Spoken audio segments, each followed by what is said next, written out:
Assessore Tedesca, ha donato oggi un mammografo di ultima generazione che sarà ubicato all'ospedale Santa Maria della Misericordia a Udine. Un mammografo molto tecnologico. Quanto conta la tecnologia e saperla usare?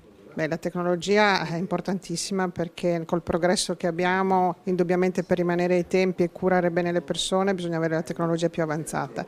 Ma la tecnologia da sola non basta, bisogna avere le competenze professionali e centri di eccellenza dove la tecnologia può essere utilizzata al meglio e in questo caso si sono realizzate queste due cose importanti. E un ringraziamento all'azienda per l'assistenza sanitaria di Udine e al suo ospedale Hub perché ha sicuramente un centro di eccellenza con professionisti capaci, competenti, in grado di utilizzare le migliori tecnologie. Questo a tutto vantaggio delle pazienti della nostra regione.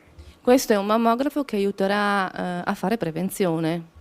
E certamente, come sappiamo, in questo ambito la prevenzione è importantissima, prevenzione nel senso di diagnosi precoce, perché la diagnosi precoce salva la vita e quindi è importantissimo e essere avanzati in questo campo vuol dire davvero avere a cura la salute delle persone.